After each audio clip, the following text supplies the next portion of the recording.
짐 벗고 보니 슬픔 많은 이 세상도 천국으로 하도다. 할렐루야 찬양하세.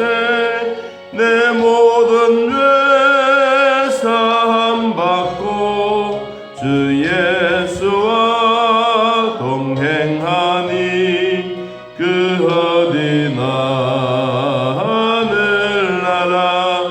주의 얼굴 뵙기 전에 멀리 뵈던 하늘나라. 내 맘속에 이루어지니 날로 날로 가깝도다. 할렐루야 찬양하세. 내 모든 죄 사함받고 주 예수와 동행하니 그 어디나 하늘나라.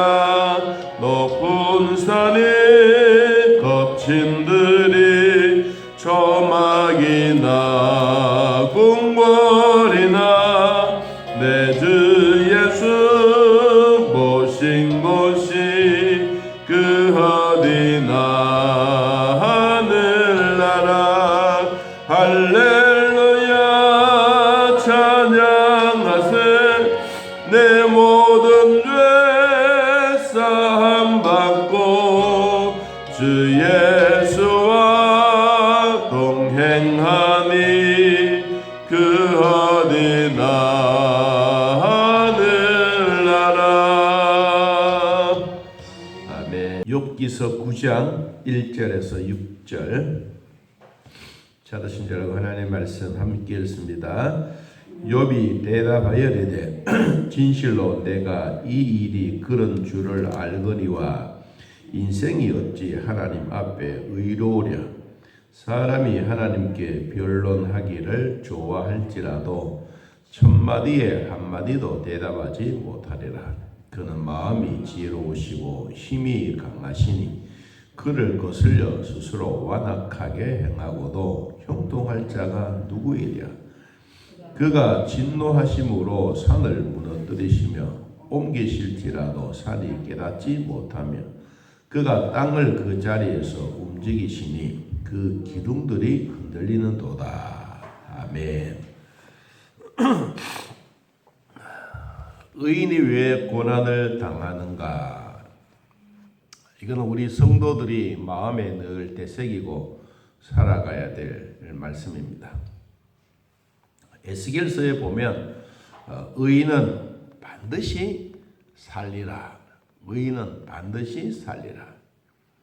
생활에 어려움이 있고 힘든 일이 있더라도 다시 오뚜기처럼 넘어졌다가도 칠전팔기하는 것이 성도다.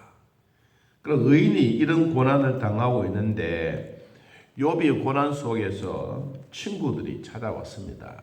친구 세 사람이었습니다.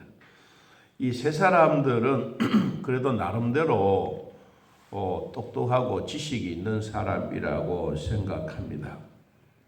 왜냐하면 요사이도 그렇죠. 요사이도 친구가 누구냐에 따라서 그 사람의 됨됨이, 또 사람이 살아가는 환경, 살아가는 권세, 살아가는 삶의 수준, 이런 것들이 다 함께 되어진 것처럼 이 욥만 하더라도 이 아브람 시대, 족장 시대 때, 우리로 말하면 고조선 시대 때 그때 사람들의 친구가 누구였느냐 하는 것은 대단히 중요한 것입니다.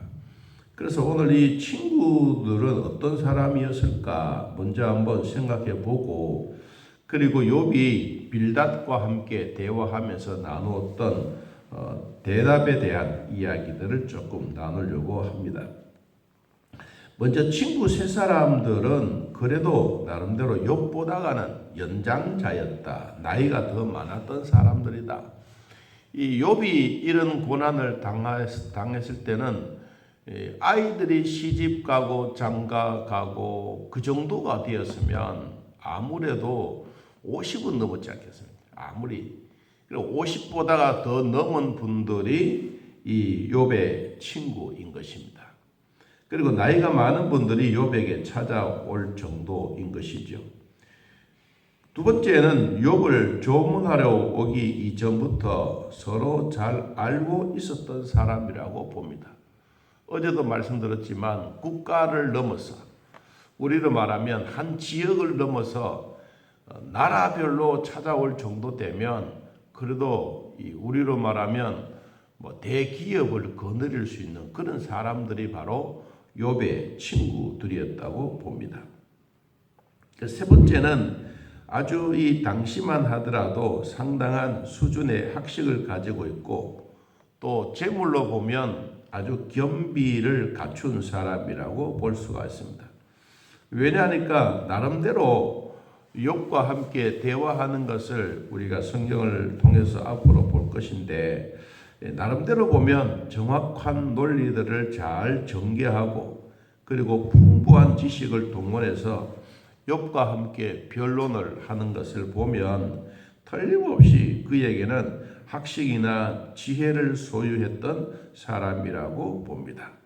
또 욥을 위로할 정도이면 욥이 살았던 삶에 대해서 하나님이 뭐라고 말씀하셨지요? 욥은 의인이다 그랬어요. 의인. 그래서 하나님이 의인이라고 일컬을 만큼 욥의 친구들도 의인 정도 되는, 그러니까 예수는 안 믿었지만 하나님은 믿지는 않았지만 그래도 이들이 찾아와서 욥에게 서로 쟁론할 수 있고 하나님에 대해서 얘기를 할 수 있을 정도였다면 나름대로 이 세 친구들은 아주 우리로 말하면 유명세를 타고 있는 사람이라고 볼 수가 있습니다. 이들에게는 지방의 유지이거나 또 아니면 아주 풍부한 재물을 소유했던 사람이라고 봅니다. 왜냐하면 요사이도 그렇지만 같은 수준의 사람들끼리 모여서 대화하고 있기 때문입니다. 그래서 이 욥이 이 정도라고 할 정도면 욥이 교제할 사람들에게는 틀림없이 그런 모습이다. 그 다음 네 번째는 이 히브리 신앙을 가졌던 사람이다. 왜냐하면 하나님에 대해서 이 얘기할 수 있는 사람. 이 유일신 하나님을 공경하고 섬길 수 있는 사람이기 때문에 하나님의 공의를 이야기하고 그리고 하나님의 성품을 이야기할 수 있고 신앙의 지식을 가지고 욥과 함께 대화할 수 있는 사람이라면 이들은 틀림없이 그래도 히브리 신앙을 가지고 있는 사람이라고 봅니다. 자, 그런 사람들이 이제 욥에게 찾아와서 욥이 처해져 있던 상황에 대해서 이야기를 합니다. 무슨 이야기를 하느냐니까 너는 앞에서 엘리바스가 말했죠. 너는 죄가 많아서 그렇다. 나는 절대로 죄가 없다.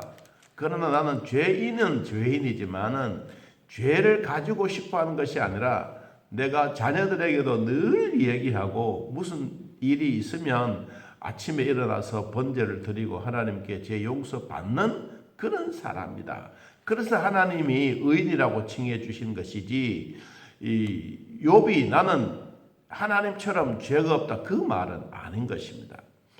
나는 날마다 예수님의 보혈로 매일매일 오늘 또 내일 또 지난 과거에도 매일매일 예수님의 이름으로 나는 죄사함을 받기 위해서 기도하고 우리는 말하면 번제를 드리고 그랬기 때문에 하나님이 나를 인정해 주신 것이지 내가 의인이라고 말한 것은 아니다. 그래서 이 빌닷이 말했을 때 야 네가 죄가 많아서 죄의 결과가 그렇지 않느냐. 그래서 네가 하나님 앞에 기도하고 정직하고 청결하게 행해라. 그러면 하나님이 지금은 너의 모습이 그런 모습이지만 앞으로는 하나님이 너에게 큰 창대함을 줄 것이다. 그렇지 빌닷이 그런 말을 하니까 욥이 또 그 말에 대해서 변론을 하는 거예요. 오늘 변론에서 대답했던 얘기가 이제 9장에서 나오겠습니다. 자, 9장 1절 욥이 대답하여 말했습니다. 진실로 내가 이 일을 그런 줄을 알거니와 인생이 어찌 하나님 앞에 의로우랴. 우리 인생은 다 하나님 앞에 죄인이다. 죄인이지만 죄를 짓고 일부러 막 죄 짓는 그런 사람들이 아니라 죄를 지었으면 하나님 앞에 회개하고 잘못에 대한 것을 인정받기 위해서 내가 매일 자녀들을 위해서도 내 자신들을 위해서도 늘 기도하고 예배하고 번제를 드리고 하나님 앞에 용서를 구했던 그것이 의인이 아니냐. 내가 죄가 없다, 내가 하나님과 같다, 그 말은 결코 아니다. 그 말이에요. 그런 줄을 내가 알고 있다. 네가 말하고 있는 것처럼 회개하고 하나님 앞에 청결하게 살아간다면 하나님은 그런 건 나도 알고 있다. 자, 3절. 사람이 하나님께 변론하기를 좋아할지라도 천마디에 한마디도 대답할 게 없다. 우리가 아무리 변론을 좋아한다 할지라도 하나님의 말씀 한마디에 우리는 무슨 이야기거리가 있겠냐. 야, 네 몸을 한번 생각해 봐라. 하나님이라고 하는 그 조물주가 너를 만들 때 그냥 뭐 흙으로 그냥 만들어서 쭈물쭈물 만들 것 같으냐? 아니다. 하나님이 우리를 만드실 때 세밀한 계획서를 가지고 있다. 요사이는 우리가 뭐 문을 손으로 열지 않아도 뭐 자동문이라는 게 있잖아요. 제가 인천공항에 옛날에 인천공항에 한번 가보고 느꼈던 게 하나 있었어요. 야, 거기는 그때는 뭐 TV도 별로 없었을 때. 이 공항 딱 나가는데 이제 우리는 보통 뭐 문을 옆으로 열려 그러잖아요. 근데 사람들이 지나가면서 가만히 그냥 쑥 지나가는 거예요. 아니, 투명인 인간인가 싶어서 나도 지나가는 게 문이 스스로 싹 열렸다가 사람 없어도 닫히고. 야, 신기하다. 여러분, 하나님이 우리의 몸을 그렇게 만든 거예요. 완전 자동이요. 여러분, 음식을 먹을 때 가만히 생각해 보세요. 야, 입을 벌려라, 손을 밥을 떠라, 네 집에 넣어라, 그래 씹어라. 그렇게 말하지 않잖아요. 우리가 밥을 보면 먹고 싶어 하는 생각이 들면 머리, 뇌에서 우리 손과 발이 다 스스로 자동적으로 가는 거예요. 자동적으로 입을 벌리고 씹고 그리고 꿀떡 넘겨가는 게 이 자동적으로 하나님이 우리를 만들 때 얼마나 세밀하게 설계를 잘 하셨는지, 어떤 인간의 모습, 어떤 사회의 어떤 환경의 어떤 동물의 그런 모습을 보더라도 우리 하나님이 우리를 만드신 이 모습들을 보면 최고의 걸작품을 만든 거예요. 왜? 하나님이 자기가 자기의 형상으로 만들었기 때문에. 그 얼마나 멋지지 않습니까? 그래서 우리가 하나님에게 무슨 변론을 하겠느냐. 하나님이 우리가 천마디 한다 할지라도 하나님이 한 말씀이면 끝이 난다. 야, 네가 그래도 원망도 하지도 않고 범죄도 하지 않고 그랬다 할지라도 그래도 내가 너를 만들었지 않느냐. 내가 너를 뱀같이 만들지 않고 내가 너를 사자같이 만들지 않고 내가 너를 내 모양대로 만들었기 때문에 내가 너를 사랑한다. 그래서 의인이 고난을 당하지만 그래도 의인다운 삶을 살아야 되지 않겠느냐. 세상에는 의인이 없지만 하나님이 의인으로 인정해 주셨다. 여러분, 우리 성경에 보면 에스겔서 14장을 한번 찾아보면요, 이 의인 세 사람이 나와요. 의인 세 사람. 의인 세 사람이 누구냐 하면 에스겔서 14장을 한번 찾아보겠습니다.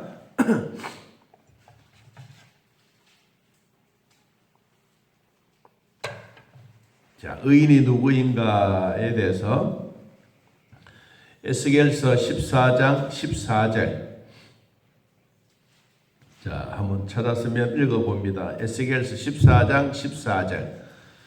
비록 노아, 다니엘, 욥 이 세 사람이 거기에 있을지라도 그들은 자기의 공의로 자기 생명만 건지리라. 나 주 여호와의 말이니라. 16절. 비록 이 세 사람이 거기에 있을지라도 나의 삶을 두고 맹세하노니 그들도 자녀는 건지지 못하고 자기만 건지겠고 그 땅은 황폐하리라. 주 여호와의 말씀이라. 의인이라고 해서 의인이 살고 있는 동네라고 해서 다 구원받는 게 아니다. 구원은 단 한 사람, 자기 믿는 것. 욥이 고난당하고 있는 것 하나님이 몰라서 그런 것이 아니다. 욥은 이런 고난 속에서도 하나님을 의지하면서 하나님이 인정해 주시는 의인이다. 그래서 이 욥과 다니엘과 노아 시대를 하나님이 의인이라고 칭해 주셨던 그들의 시대를 이렇게 돌아보면 다 황폐하고 위기 속에 있고, 여러분 그래도 이들은 하나님 앞에 믿음으로 살려고 힘쓰는 사람이에요. 그럼 오늘날 의인은 누구냐? 오늘날 의인은 예수 믿는 사람들입니다. 하나님의 자녀들입니다.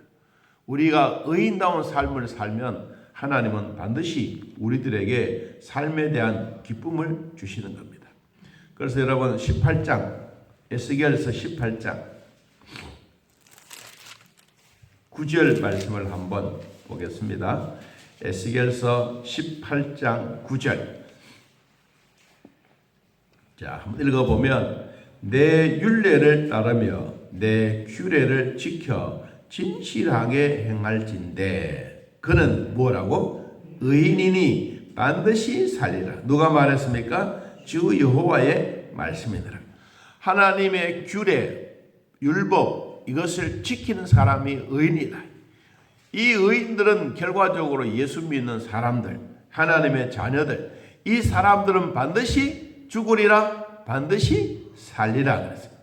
오늘도 우리가 예수 믿고 구원받는 것만 생각해도 하나님의 은혜로 사는 의인은 반드시 살리라. 이 약속하셨던 이 약속들이 저와 여러분에게 그대로 이루어지기를 축복합니다. 그러면 이 빌닷은 어떤 사람이냐 하면, 빌닷은 이 사람들의 마음의 목적이에요. 뭐냐니까, 네가 아무리 이론으로 잘해도 실천하지 않으면 안 된다.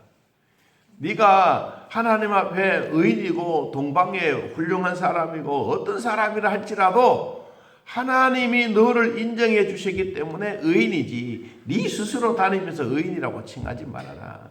그래서 3절에 사람이 하나님께 변론하기를 좋아할지라도 천마디에 한마디면 끝이 나는 거 아니냐. 4절 그는 마음이 지혜로우시고 힘이 강하시니 그를 거스려 스스로 완악하게 행하고도 형통할 자가 있겠느냐? 없다. 모든 복의 근원은 하나님이다. 생활의 삶의 모든 근원의 부분은 하나님이다. 의인이 믿음으로 사는 이 자체가 살아있는 삶이다. 이것은 오늘날 우리들에게 표현하면 내가 예수 믿고 구원받았던 자녀들이 이 세상에 나가서 뚜벅뚜벅 걸어 다니는 그 자체가 하나님의 의인의 삶이다. 이것이 하나님이 주셨던 축복의 기회다. 이 욥은 이 빌닷에 대한 얘기를 하면서 이 세상에 수많은 사람이 있었다 할지라도 어찌 하나님의 은혜를 청량할 수 있겠느냐. 우리가 하나님 앞에 어찌 은혜를 다 갚을 수 있겠느냐. 그러면서 9장 10절에서 이렇게 말했습니다. 자, 9장 10절 청량할 수 없는 큰 일을, 셀 수 없는 귀한 일을 행하시는 분이 하나님이다. 그가 내 앞으로 지나시나 내가 보지 못하며 그가 내 앞에서 움직이시나 내가 깨닫지 못하는도다. 하나님이 빼앗으시면 누가 막을 수 있으며 무엇을 하시리까 하고 누가 물을 수 있으랴. 하나님이 진노를 돌이키시지 아니하시리라. 라합을 돕는 자들의 그 밑에 굴복하겠거늘 하물며 내가 감히 대답하겠으며 그 앞에서 무슨 말을 택하겠느냐. 자, 내 인생이나 친구 빌닷아, 너의 인생이나 똑같지 않느냐.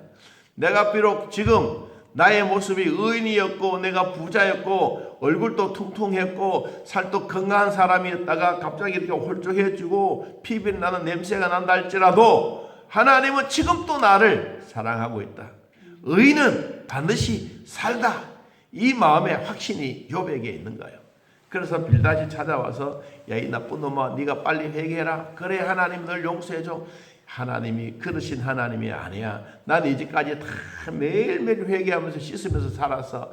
그런데 그 하나님은 나를 살리려고 지금도 너희들이 나를 찾아왔지 않느냐. 욥이 그렇게 변론한 거야. 여러분 주변에도 여러분 친구들이 찾아와서 한마디 한마디 할 때마다 그 말을 되새기기 바랍니다. 그러면 하나님이 여러분들에게 해야 할 말을 친구를 통해서 이야기할 때도 있습니다.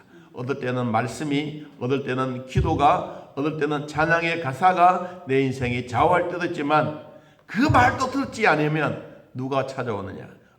엉뚱한 친구가 찾아와서 한마디 툭 뱉는 그 말이 내가 이제까지 고민하고 갈등했던 그 한마디 속에 답이 탁 나오는 거예요. 여러분, 오늘 욥이 몰라서 그런 게 아니에요. 욥도 친구들이 찾아와서 이런저런 얘기하더라도 우리 하나님의 방대하심을 그런 이야기하면서 오늘 결론적인 말은 의인은 반드시 산다. 자, 이 결론으로 오늘 또 주 안에서 승리하시기를 진심으로 축복합니다.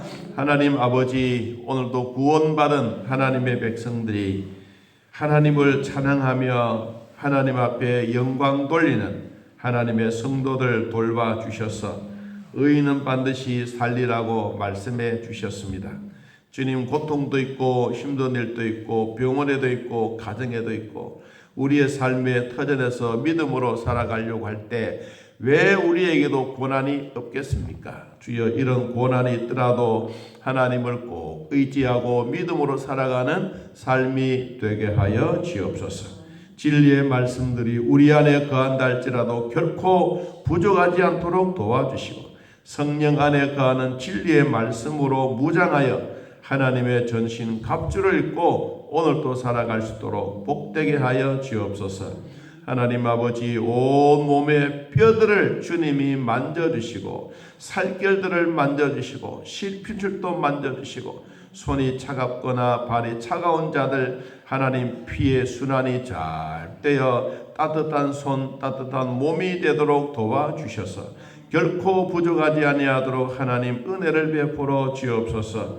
우리의 몸뚱아리가 아니라 하나님이 주셨던 신체인 것을 기억하고 내 몸 자체만이 아니라 하나님의 주셨던 영혼이 내 안에 있다는 것을 기억하여 영혼이 잘 되고 범사가 잘 되고 강건의 복이 우리 성도들에게 있게 하여 주옵소서. 추운 날입니다. 밖에 나갈 때 따뜻한 옷 입고 하나님 사랑 나눌 수 있도록 은혜 베풀어 주시고 가정과 식당과 또한 하는 사업들 위에 가축들 위에 농토 위에 하나님 축복해 주셔서 오늘도 삶의 터전에서 하나님을 기쁘시게 하는 복의 은혜가 있게 하여 주옵소서.